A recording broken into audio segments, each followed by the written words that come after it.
서기 64년 7월 19일 로마, 세계 최강 제국의 수도에서 대화재가 발생했습니다. 9일 동안 계속된 이 불길은 로마의 14개 구역 중 10개를 잿더미로 만들었습니다. 하지만 이 참사보다 더 충격적인 것은 화재가 진압된 후 밝혀진 진실이었습니다. 네로 황제는 이 화재를 보며 리라를 연주했다는 소문이 있었지만 실제로는 더욱 끔찍한 일을 계획하고 있었습니다.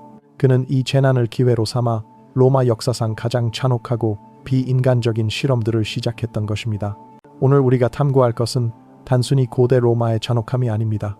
그것은 문명이라는 가면 뒤에 숨겨진 인간성의 가장 어두운 면들, 권력이 어떻게 인간을 괴물로 만들 수 있는지, 그리고 우리가 위대한 문명이라고 부르는 것들의 진실된 모습입니다.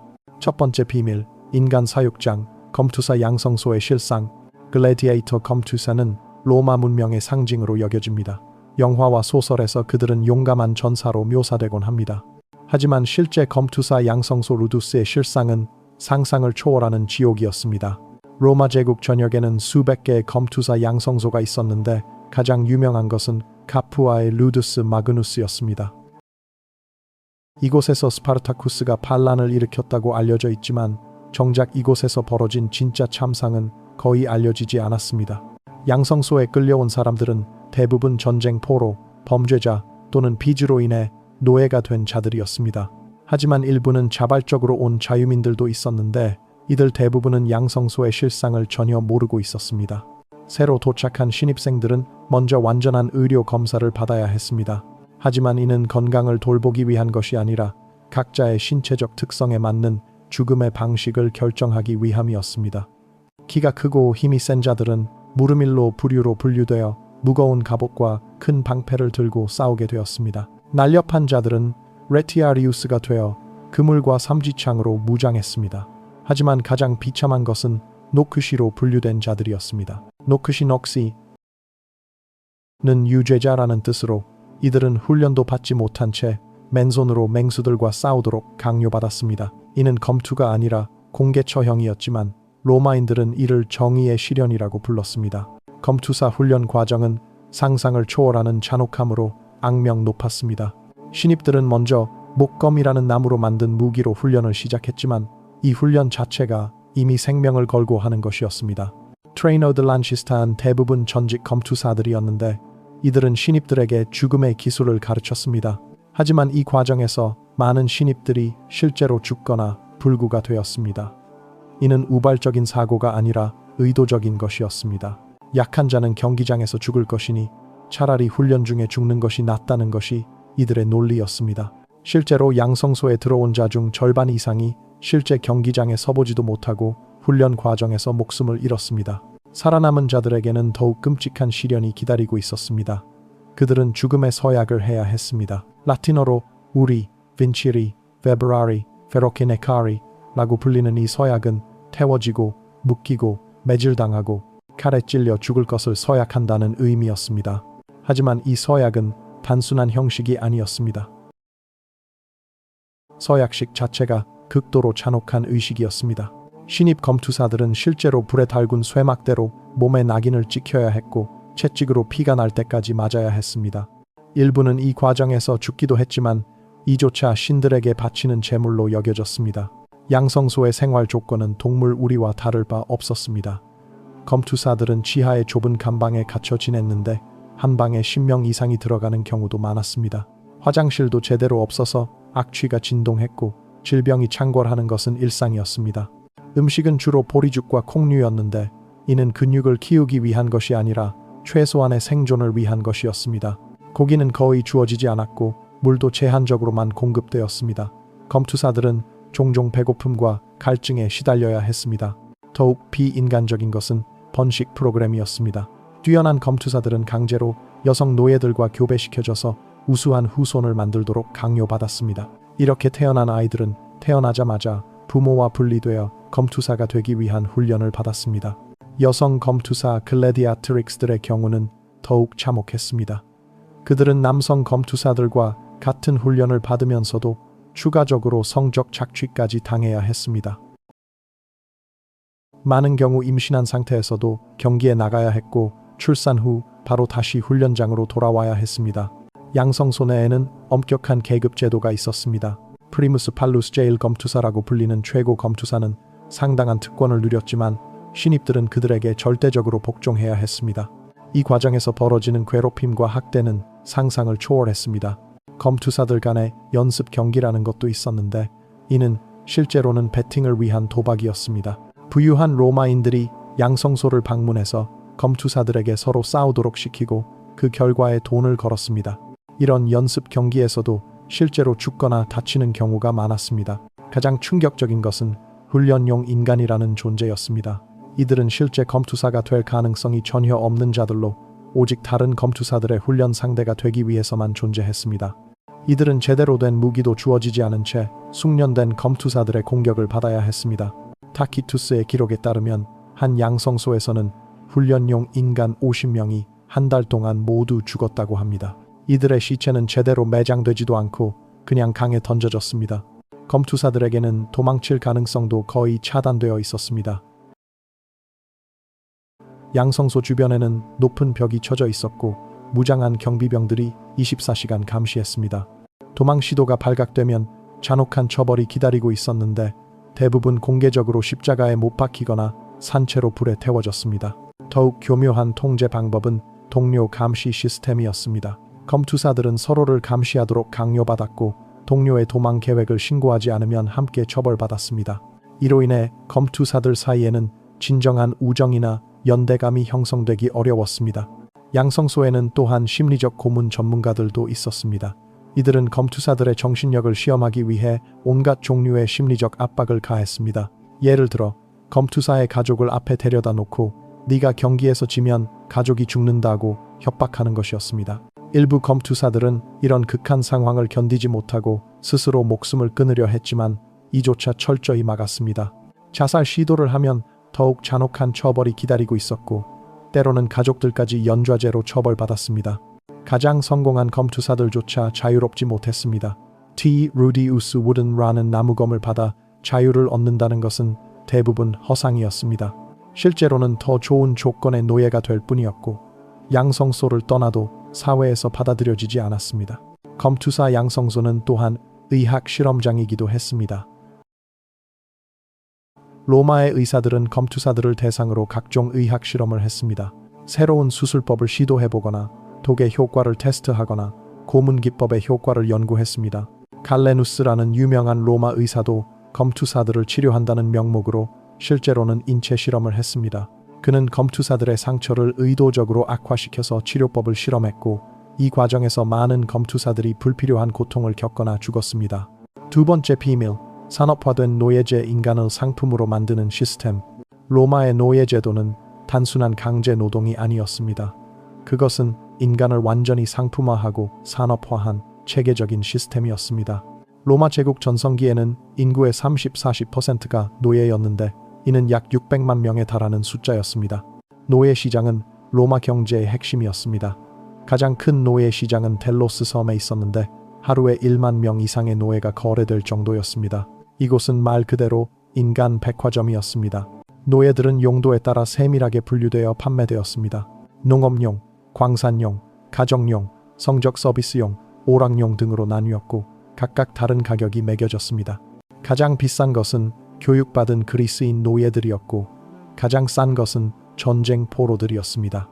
노예 거래상들은 상품의 품질을 높이기 위해 온갖 수단을 동원했습니다. 젊고 건강해 보이게 하기 위해 화장품을 바르고 머리카락을 염색하고 심지어 외과 수술까지 했습니다.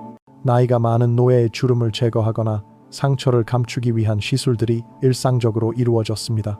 더욱 끔찍한 것은 맞춤형 개조였습니다. 구매자의 취향에 맞추기 위해 노예의 몸을 인위적으로 변형시키는 것이었습니다. 예를 들어 환관을 만들기 위해 거세를 하거나 춤을 추게 하기 위해 발가락을 자르는 일들이 벌어졌습니다. 어린이 노예들의 경우는 더욱 참혹했습니다. 그들은 성장 조절을 당해야 했는데 이는 특정 용도에 맞는 체형을 만들기 위해 성장을 인위적으로 억제하거나 촉진하는 것이었습니다. 작은 키를 유지시키기 위해 성장판을 파괴하거나 특정 부위만 크게 만들기 위해 호르몬 조작을 했습니다. 노예들에게는 품질 보증서가 붙어 있었습니다. 이 보증서에는 노예의 나이, 출신지, 건강 상태, 기술, 그리고 결함들이 상세히 기록되어 있었습니다. 만약 구매 후 보증서와 다른 점이 발견되면 환불이나 교환이 가능했습니다. 노예들은 판매되기 전에 시연회를 거쳐야 했습니다. 구매 희망자들 앞에서 자신의 능력을 보여주어야 하는 것이었습니다. 요리 노예는 실제로 요리를 해야 했고 성적 서비스용 노예들은 더욱 굴욕적인 시연을 해야 했습니다. 가장 잔혹한 것은 손상된 상품 처리 방식이었습니다. 팔리지 않는 노예들이나 건강이 악화된 노예들은 폐기 처분되었습니다. 이는 단순히 죽이는 것이 아니라 다른 노예들에게 경고하기 위해 공개적으로 잔혹하게 처형하는 것이었습니다. 로마의 대농장 라티푼디아에서 일하는 농업 노예들의 삶은 지옥 그 자체였습니다. 그들은 새벽부터 밤까지 쉬지 않고 일해야 했고 식사 시간조차 제한되어 있었습니다. 잠은 축사 같은 곳에서 짚을 깔고 자야 했습니다. 농업 노예들은 발목에 쇠사슬을 차고 일해야 했습니다. 이는 도망을 방지하기 위한 것이었지만 동시에 그들의 움직임을 제한해서 더욱 힘들게 만드는 효과도 있었습니다. 사슬의 무게만 해도 10트리 넘었는데 이를 차고 하루 종일 농사일을 해야 했습니다. 감독관들만 겸손 노예들을 다루는 전문가들이었습니다. 그들은 노예들의 작업 효율을 높이기 위해 온갖 종류의 동기부여 방법을 사용했는데 대부분 공포와 고통에 기반한 것들이었습니다. 예를 들어 경쟁 시스템이라는 것이 있었습니다. 노예들을 팀으로 나누어 서로 경쟁하게 만드는 것이었는데 지는 팀은 식사량을 줄이거나 더 힘든 일을 시켰습니다. 이로 인해 노예들은 서로를 경쟁 상대로 여기게 되었고 연대감을 형성하기 어려웠습니다. 광산 노예들의 경우는 더욱 비참했습니다. 스페인의 금광이나 은광에서 일하는 노예들은 평균 수명이 2-3년에 불과했습니다. 지하 깊숙한 갱도에서 하루 16시간씩 일해야 했고 지상으로 올라올 수 있는 것은 일주일에 한 번뿐이었습니다. 광산에서는 사용 후 폐기 원칙이 철저히 적용되었습니다. 노예가 더 이상 일할 수 없게 되면 굳이 치료하지 않고 그냥 갱도에 버려두었습니다. 새로운 노예를 사는 것이 치료하는 것보다 경제적이라고 판단했기 때문입니다. 가정용 노예들도 결코 안전하지 않았습니다. 그들은 주인의 모든 변덕과 욕구를 만족시켜야 했습니다. 특히 여성 노예들은 가사일 뿐만 아니라 주인의 성적 욕구까지 충족시켜야 했고 거부할 권리는 전혀 없었습니다. 로마의 부유한 가정에서는 노예 전문화 시스템이 발달했습니다.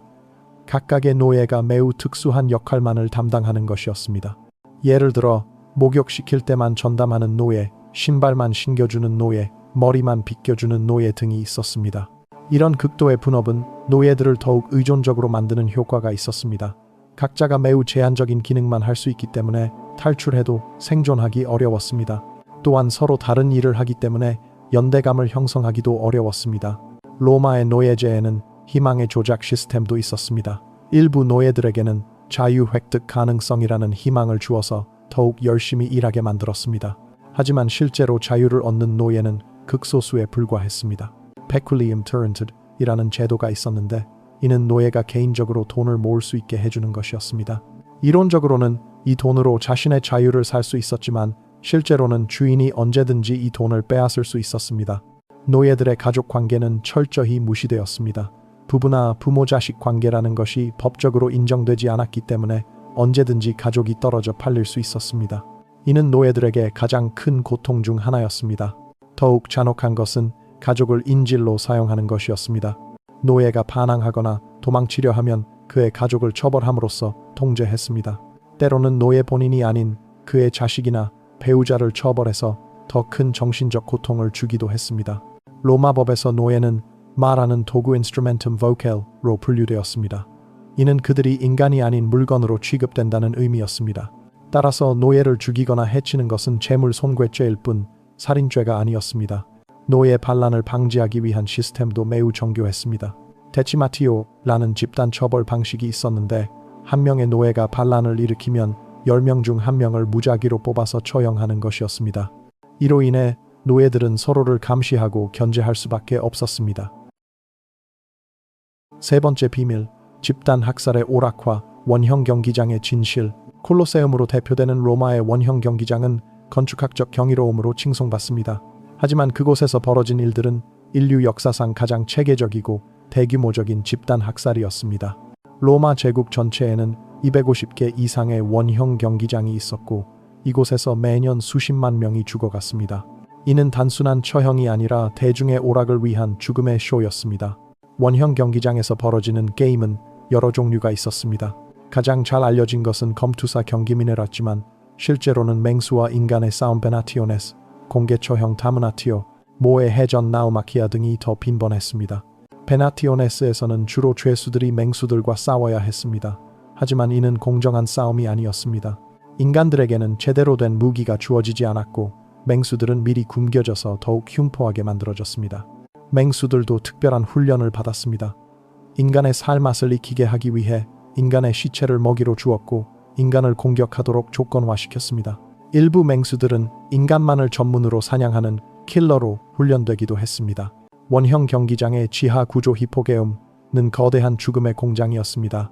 여기에는 맹수들을 가두는 우리 검투사들이 대기하는 방, 그리고 시체를 처리하는 시설들이 있었습니다.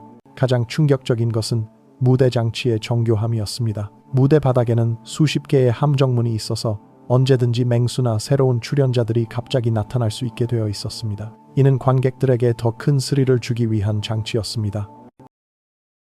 관객들의 반응을 조작하기 위한 시스템도 있었습니다.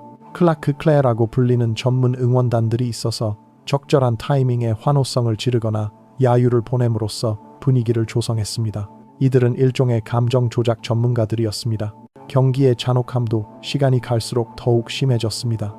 단순히 죽이는 것으로는 관객들의 흥미를 끌 수 없게 되자 더욱 창의적이고 잔혹한 방법들이 고안되었습니다. 예를 들어 산채로 태우기, 산채로 찢어 죽이기, 천천히 고문하며 죽이기 등의 방법들이 개발되었습니다. 관중들은 죽음의 과정이 길고 고통스러울수록 더 큰 환호를 보냈습니다. 다무나티오 아드 베스티아스 짐승에게 던져주기라는 처형 방식은 특히 잔혹했습니다. 죄수를 완전히 무력화시킨 채로 굶주린 맹수들에게 던져주는 것이었는데 이 과정이 몇 시간씩 지속되기도 했습니다. 더욱 끔찍한 것은 이런 처형에 연극적 요소를 추가한 것이었습니다. 그리스 신화나 역사적 사건을 재현하면서 사람들을 실제로 죽이는 것이었습니다. 예를 들어 프로메테우스 신화를 재현하면서 실제로 사람의 간을 독수리가 뜯어먹게 하는 것이었습니다. 여성들도 이런 쇼에서 예외가 아니었습니다. 여성 검투사들이 서로 싸우는 것을 보며 관중들은 열광했고 때로는 임산부들끼리 싸우게 하기도 했습니다. 심지어 출산 중인 여성을 맹수 앞에 던져주는 일도 벌어졌습니다. 어린이들도 이런 오락의 희생양이 되었습니다. 소년 검투사들이 서로 싸우는 것을 보며 관중들은 환호했습니다. 어린이들의 무고함과 연약함이 오히려 관중들의 잔혹한 욕망을 자극했습니다. 원형 경기장에서는 대량 처형도 빈번히 일어났습니다. 한 번에 수백 명을 죽이는 것인데 이는 효율성을 위한 것이 아니라 장관을 연출하기 위한 것이었습니다. 관중들은 죽음의 규모가 클수록 더 큰 만족을 느꼈습니다. 트라이아누스 황제 시대에는 123일 동안 계속되는 경기가 열렸는데 이 기간 동안 1만 명 이상이 죽었다고 기록되어 있습니다. 이는 하루 평균 80명 이상이 죽었다는 의미입니다. 나우마키아 모의 해전은 더욱 대규모적인 학살이었습니다. 원형 경기장에 물을 채우고 실제 전함들을 띄운 후 죄수들로 하여금 연기가 아닌 실제 해전을 벌이게 하는 것이었습니다. 클라우디우스 황제 때 열린 나우마키아에서는 1만 9천 명이 참여했는데 경기가 끝날 때까지 살아남은 사람은 몇백 명에 불과했다고 합니다. 이는 단순한 오락이 아니라 집단 학살이었습니다. 관중들의 심리도 점점 왜곡되어 갔습니다. 처음에는 죽음의 충격을 받던 사람들도 점점 더 자극적인 것을 원하게 되었습니다. 이는 일종의 잔혹함 중독 현상이었습니다. 로마의 시인 유베날리스는 이런 현상을 빵과 서커스 파눔, circumcis라는 말로 표현했습니다. 민중들이 정치적 권리는 포기하고 먹을 것과 오락거리에만 관심을 갖는 현상을 비판한 것이었습니다. 원형 경기장에서 죽은 사람들의 시체는 어떻게 처리되었을까요? 대부분 그냥 강에 던져지거나 공동묘지에 파묻혔습니다. 심지어 일부는 맹수들의 먹이로 사용되기도 했습니다. 시체 처리 작업은 리비티나리라는 전문업자들이 담당했습니다. 이들은 경기 도중에도 계속 시체를 치우는 일을 했는데 관중들이 죽음에 너무 익숙해져서 시체 치우는 모습조차 신경 쓰지 않았습니다. 경기장의 모래는 피를 흡수하기 위해 특별히 준비된 것이었습니다. 하지만 워낙 많은 피가 흘러서 모래가 붉게 물들기 일쑤였고 이를 보며 관중들은 오히려 더 흥분했습니다. 무누스라는 이름으로 불린 이런 경기들은 원래 장례식에서 죽은 자의 영혼을 위로하기 위한 의식이었다고 합니다. 하지만 시간이 지나면서 완전히 상업적인 오락으로 변질되었습니다. 경기를 주최하는 것은 정치적 야망을 가진 사람들에게는 필수 코스였습니다. 더 화려하고 잔혹한 경기를 주최할수록 민중들의 인기를 얻을 수 있었고 이는 곧 정치적 성공으로 이어졌습니다. 경기 주최에는 엄청난 비용이 들었는데 이는 대부분 정복 전쟁으로 얻은 전리품으로 충당되었습니다. 즉, 한 민족을 정복해서 얻은 돈으로 그들을 죽이는 오락을 만든 것입니다. 네 번째 비밀, 체계적인 아동학대. 로마의 어린이들. 로마 사회에서 어린이의 지위는 현대인들이 상상하기 어려울 정도로 낮았습니다. 아이들은 부모, 특히 아버지의 절대적인 소유물이었고 아버지는 자녀에 대한 생사 여탈권을 가지고 있었습니다. 파트리아 포테스타스, 파티스타스라는 법적 개념에 따르면 아버지는 자녀를 죽이거나 팔거나 노예로 만들 수 있는 권리를 가지고 있었습니다. 이는 법적으로 보장된 권리였으며 누구도 간섭할 수 없었습니다. 신생아가 태어나면 아버지 앞에 내려놓고 그의 결정을 기다려야 했습니다. 아버지가 아이를 안아 올리면 가족의 일원으로 받아들인다는 의미였지만 그렇지 않으면 노출 엑스포지출리라는 이름으로 버려졌습니다. 노출된 아이들은 대부분 죽었지만 일부는 노예 상인들이 주워가서 노예로 키웠습니다. 특히 예쁜 여아들은 미래의 창부로 키우기 위해 수집되었습니다. 이런 일이 너무 흔해서 로마에는 전문적인 아기 수집업자들이 있을 정도였습니다. 로마 귀족들 사이에서는 완벽한 아이에 대한 강박이 있었습니다. 조금이라도 신체적 결함이 있는 아이는 당연히 버려졌고 심지어 울음소리가 마음에 들지 않는다는 이유로 버려지는 경우도 있었습니다. 살아남은 아이들의 삶도 결코 행복하지 않았습니다. 로마의 교육 시스템은 극도로 가혹했고 체벌이 일상이었습니다. 매를 아끼면 아이를 망친다는 것이 로마의 교육 철학이었습니다. 학교에서 사용되는 체벌 도구들도 다양했습니다. 페룰라라는 회초리, 푸스티스라는 몽둥이, 플라젤럼이라는 채찍 등이 있었습니다. 아이들은 매일같이 이런 도구들로 맞아야 했습니다. 더욱 충격적인 것은 교육용 고문이라는 개념이었습니다. 아이들의 기억력을 높이기 위해 고통을 주는 것이 효과적이라고 믿어졌습니다. 암송을 못하면 손가락을 꺾거나 계산을 틀리면 귀를 잡아당기는 것이 일상이었습니다. 여아들의 경우 더욱 참혹했습니다. 그들은 12, 13세가 되면 강제로 결혼해야 했는데 상대는 대부분 나이가 훨씬 많은 남성이었습니다. 이는 법적으로 인정된 아동 성폭행이었습니다. 결혼 전 여아들은 순결 검사를 받아야 했습니다. 이는 극도로 굴욕적이고 고통스러운 과정이었는데 어린 소녀들에게는 씻을 수 없는 트라우마를 남겼습니다. 남아들도 성적 착취에서 자유롭지 못했습니다. 로마 사회에서는 성인 남성이 어린 남자 노예와 성관계를 갖는 것이 자연스러운 일로 여겨졌습니다. 이런 아이들을 델리카티라고 불렀는데 이들은 전적으로 성적 만족을 위한 도구였습니다. 부유한 로마인들은 특별히 예쁜 소년들을 수집하는 취미를 가지고 있었습니다. 이들은 마치 예술품처럼 전시되고 거래되었습니다. 소년들의 아름다움이 시들면 바로 버려지거나 더 험한 일에 투입되었습니다. 카스트라티 카스트라투스라는 것에 된 소년들도 있었습니다. 이들은 목소리를 보존하기 위해 사춘기 전에 거세당했는데 대부분 이 과정에서 죽거나 심각한 후유증을 겪었습니다. 로마의 종교의식에서도 어린이들이 희생양이 되었습니다. 일부 신들에게는 어린이의 피가 가장 순결한 제물로 여겨졌고 실제로 어린이를 제물로 바치는 의식이 행해졌습니다. 몰로크 제사는 특히 잔혹했습니다. 산채로 어린이를 불에 던져 넣는 의식이었는데 아이의 울음소리가 신에게 더 큰 만족을 준다고 믿어졌습니다. 어린이들은 또한 미래 예측의 도구로도 사용되었습니다. 아이의 내장을 꺼내서 점을 치는 하루스피키움이라는 점술이 있었는데 어린이의 내장이 가장 정확하다고 믿어졌습니다. 로마의 검투사 양성소에는 어린이 전용 구역도 있었습니다. 5, 6세부터 검투사 훈련을 시작하는 아이들이 있었는데 이들 대부분은 성인이 되기 전에 죽었습니다. 베나티오 푸에룸 어린이와 맹수의 싸움이라는 오락도 있었습니다. 어린 아이들을 굶주린 맹수들과 싸우게 하는 것이었는데 관중들은 아이들의 공포에 질린 모습을 보며 열광했습니다. 어린이 노예들의 전문화도 심각한 문제였습니다. 특정한 용도에만 사용하기 위해 아이들의 몸을 인위적으로 변형시키는 것이었습니다. 예를 들어 접시를 받치는 역할만 하는 아이는 팔 근육만 발달시키고 다른 부위는 위축시켰습니다. 드와프 만들기라는 끔찍한 관습도 있었습니다. 정상적인 아이를 인위적으로 난쟁이로 만드는 것이었는데 성장판을 파괴하거나 뼈를 의도적으로 부러뜨리는 방법을 사용했습니다. 로마의 부유한 가정에서는 어린이들을 살아있는 장난감으로 취급했습니다. 아이들에게 동물 흉내를 내게 하거나 서커스 같은 묘기를 강요했습니다. 실수를 하면 잔혹한 처벌이 기다리고 있었습니다. 어린이 검투사 학교도 있었는데 여기서는 아이들끼리 실제로 싸워서 죽이거나 죽는 훈련을 했습니다. 이는 나중에 성인 검투사가 되었을 때의 실전 경험을 쌓기 위한 것이라고 정당화되었습니다. 다섯 번째 비밀, 성적 타락의 극치, 로마 엘리트들의 은밀한 세계. 로마 사회의 성적 문화는 현대인들이 상상할 수 없을 정도로 타락하고 비정상적이었습니다. 특히 상류층에서는 모든 종류의 변태적 행위가 일상화되어 있었고 이는 사회적으로도 용인되었습니다.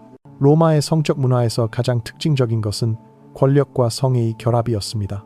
성적 행위는 단순한 쾌락 추구가 아니라 권력 관계를 나타내는 수단이었습니다. 지배하는 자와 지배받는 자의 관계가 성적 관계를 통해 확인되었습니다. 로마 엘리트들의 저택에는 큐비큘럼이라는 특별한 방들이 있었습니다. 이곳은 단순한 침실이 아니라 온갖 종류의 성적 행위가 벌어지는 공간이었습니다. 벽에는 극도로 노골적인 성적 장면들이 그려져 있었고 각종 성적 도구들이 비치되어 있었습니다. 가장 충격적인 것은 심포지움이라는 연회 문화였습니다. 겉으로는 지적인 토론의 장으로 알려져 있지만 실제로는 집단적인 성적 방탕이 벌어지는 곳이었습니다. 이런 연회에는 남녀노소를 불문하고 모든 종류의 사람들이 오락거리로 동원되었습니다.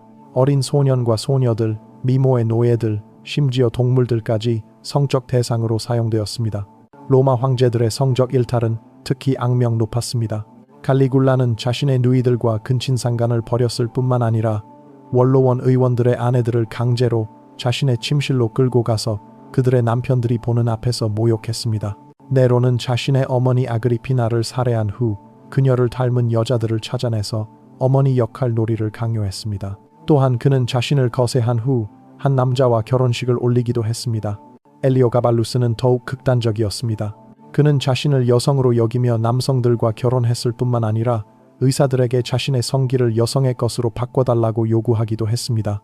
로마의 공중 목욕탕 테르마에도 성적 방탕의 온상이었습니다. 남녀가 함께 목욕하는 것은 물론이고 공개적인 성행위도 일상적으로 벌어졌습니다. 목욕탕에는 전문적인 성적 서비스를 제공하는 노예들이 상주하고 있었습니다. 루파나라고 불리는 매춘굴은 로마 도시 곳곳에 있었는데 여기서는 모든 종류의 변태적 행위가 거래되었습니다. 벽에는 다양한 성적 자세들이 그려져 있어서 손님들이 원하는 서비스를 선택할 수 있게 되어 있었습니다. 가장 충격적인 것은 아동 전문 매춘굴의 존재였습니다. 여기서는 10세도 되지 않은 어린이들이 성적 서비스를 강요당했습니다. 로마 법에서는 노예 아동에 대해서는 이런 행위가 합법이었습니다. 로마의 종교 의식에서도 성적 요소가 강했습니다. 바카날리아라는 바쿠스 신을 위한 축제에서는 공개적인 성적 방탕이 벌어졌고 참가를 거부하는 자들은 살해되기도 했습니다. 베누스 볼기바가라는 여신을 위한 의식에서는 모든 참가자들이 옷을 벗고 성적 행위를 해야 했습니다. 이는 신성한 의식이라는 이름으로 정당화되었습니다. 로마 엘리트들 사이에서는 성적 수집이라는 취미가 있었습니다. 다양한 외모와 나이의 사람들을 성적 대상으로 수집하는 것이었습니다. 이들은 마치 예술품처럼 전시되고 거래되었습니다. 특히 엑조틱한 외모를 가진 사람들이 선호되었습니다. 흑인, 게르만족, 갈리아인 등 다양한 민족의 사람들이 성적 대상으로 거래되었습니다. 이들의 이국적인 외모가 로마인들의 성적 호기심을 자극했습니다. 헤르마프로디트라고 불리는 양성 성기를 가진 사람들은 특히 높은 값에 거래되었습니다. 이들은 극도로 희귀하다고 여겨졌고 로마 부유층들의 컬렉션에서 가장 자랑스러운 아이템이었습니다. 로마의 결혼 제도도 성적 방탕을 조장했습니다. 남성들은 결혼 후에도 자유롭게 외도를 할 수 있었고 심지어 아내가 있는 상태에서 다른 여성과 첩으로 사는 것도 합법이었습니다.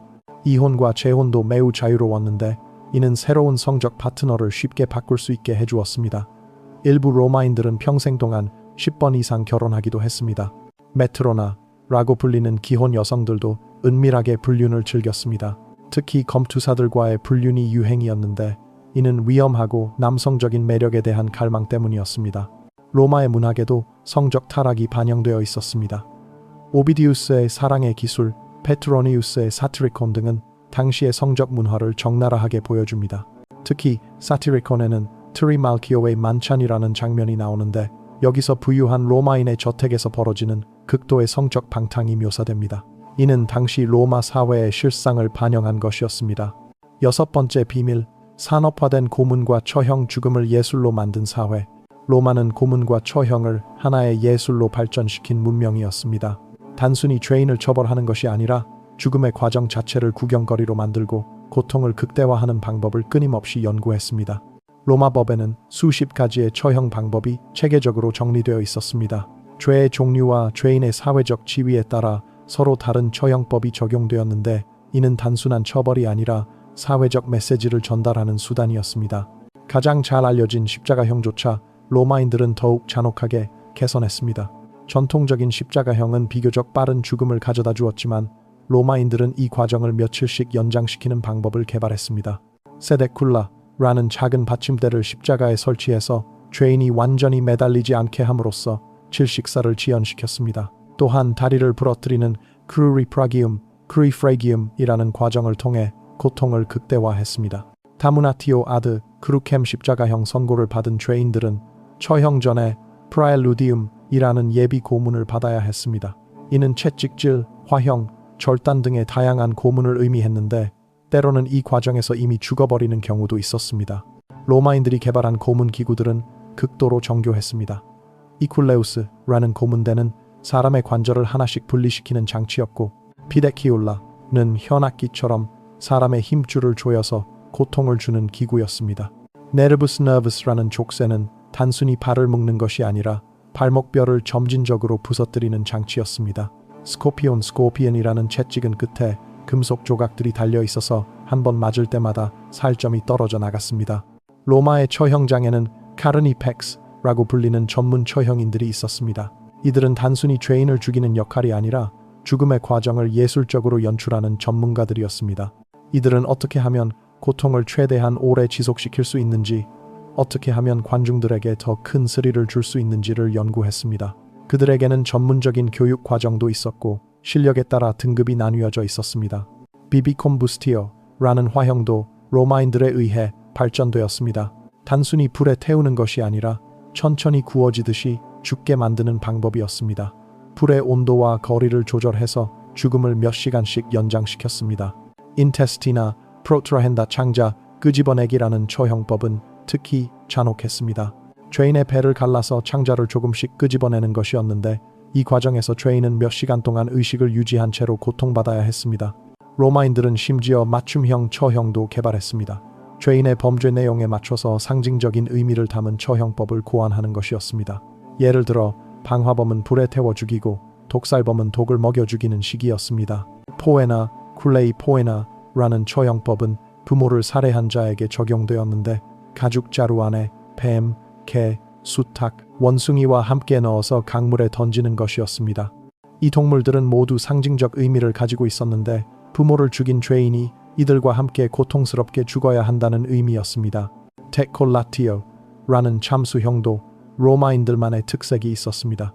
단순히 목을 자르는 것이 아니라 여러 번에 나누어서 자르거나 둔한 칼을 사용해서 고통을 연장시키는 것이었습니다. 로마의 여성 죄수들에게는 특별한 고문법들이 적용되었습니다. 마밀라룸 아브스키시오, 마밀라룸 아비에시시오라는 유방 절단술이나 우테리 엑시시오라는 자궁 적출술 등이 그것이었습니다. 임신한 여성 죄수들의 경우에는 벤트리스 아페르티오 벤트리스 아페르티오라는 제왕절개를 실시한 후 태아와 산모를 각각 다른 방법으로 처형했습니다. 이는 두 명의 죄인을 한 번에 처벌한다는 논리였습니다. 로마의 고문 기술은 의학과도 밀접한 관련이 있었습니다. 의사들은 어떻게 하면 죽지 않으면서 최대한의 고통을 줄 수 있는지를 연구했습니다. 이런 고문 의학은 하나의 전문 분야로 발달했습니다. 메디쿠스 토르토르라고 불리는 고문 전문 의사들이 있었습니다. 이들은 죄수의 생체 신호를 모니터링하면서 고문을 조절했습니다. 죽음의 위험이 있으면 잠시 중단했다가 다시 시작하는 식으로 고문을 연장했습니다. 로마인들은 심지어 심리적 고문도 체계화했습니다. 가족들을 눈앞에서 고문하면서 정신적 고통을 가하거나 거짓 희망을 주었다가 절망에 빠뜨리는 방법들을 사용했습니다. 파밀리아이 토르멘툼이라는 가족 연좌 고문은 특히 잔혹했습니다. 죄인뿐만 아니라 그의 가족들까지 함께 고문하는 것이었는데, 서로가 고통받는 모습을 보면서 더 큰 정신적 고통을 겪게 만드는 것이 목적이었습니다. 로마의 고문실들은 마치 의료시설처럼 체계적으로 운영되었습니다. 토르멘타리움이라고 불리는 이 시설들에는 각종 고문 기구들이 용도별로 정리되어 있었고 전문 인력들이 배치되어 있었습니다. 고문 과정은 철저히 기록되었습니다.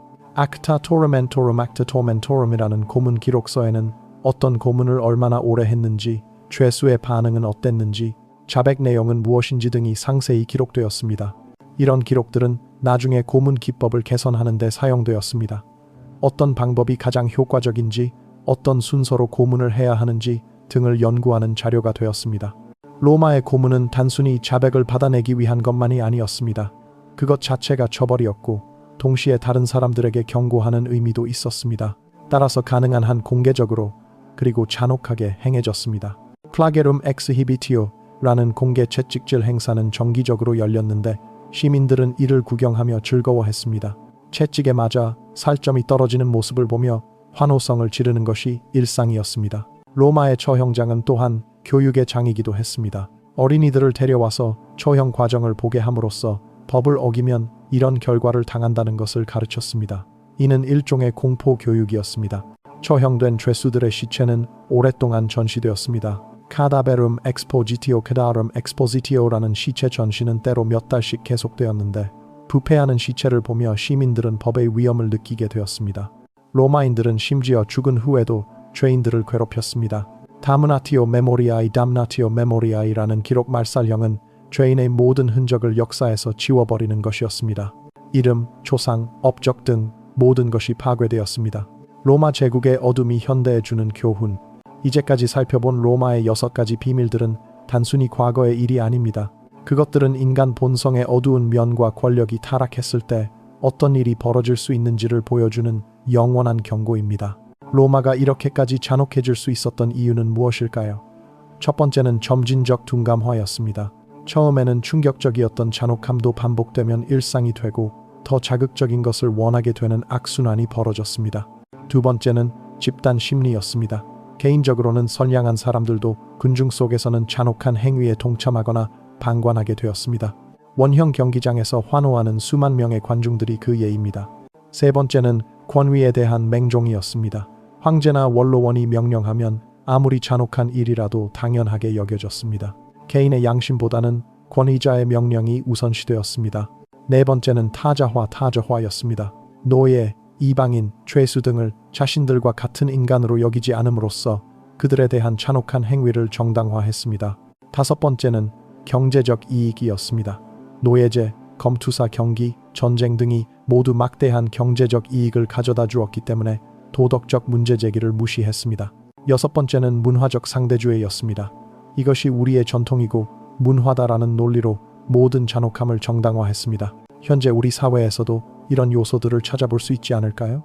폭력적인 게임과 영화에 점점 더 자극적인 내용을 원하는 현상, 소셜미디어에서 벌어지는 집단 괴롭힘, 권위에 대한 무비판적 복종, 특정 집단에 대한 혐오와 차별, 경제적 이익을 위한 도덕적 타협, 전통이라는 이름으로 정당화되는 각종 악습들. 로마는 멸망했지만 로마의 어둠은 여전히 우리 곁에 있습니다. 형태만 바뀌었을 뿐 본질은 그대로입니다.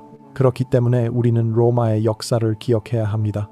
인류 최고의 문명이라고 불리는 로마조차 이렇게 어두운 면을 가지고 있었다는 사실을 통해 우리는 문명의 진보가 결코 자동적이거나 되돌릴 수 없는 것이 아니라는 것을 깨달아야 합니다.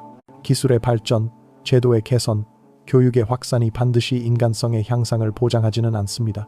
오히려 더 정교하고 효율적인 억압의 도구가 될 수도 있습니다. 진정한 문명의 척도는 기술력이나 경제력이 아니라 가장 약한 구성원을 어떻게 대하느냐에 있습니다.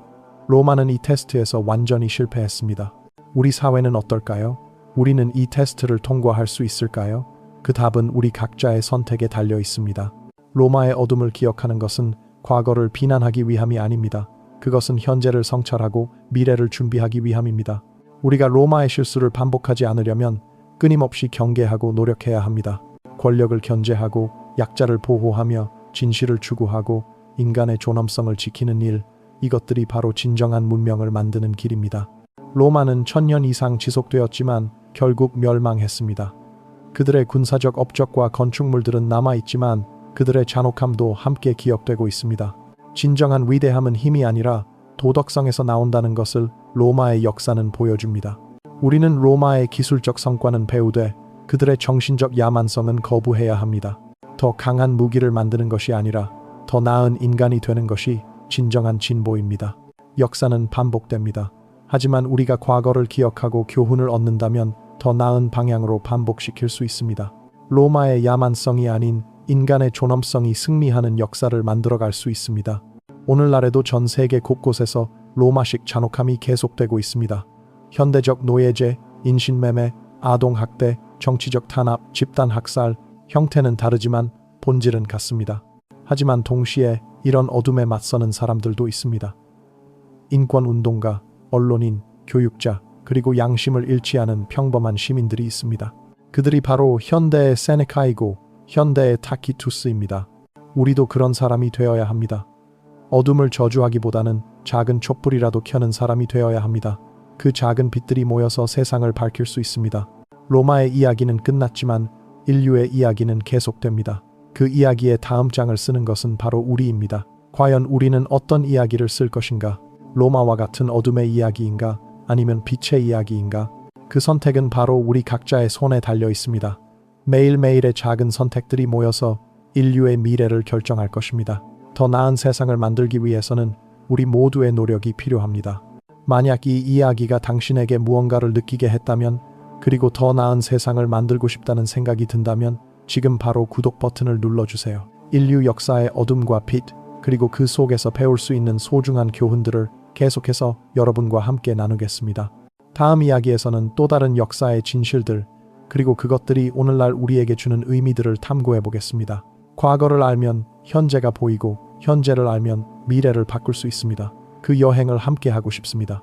역사의 진실을 함께 탐구하며 더 나은 인류의 미래를 만들어가는 그 길을 여러분과 함께 걸어가겠습니다. 로마가 이루지 못한 진정한 문명, 힘이 아닌 사랑으로, 공포가 아닌 희망으로 하나 되는 세상을 만들어 갑시다.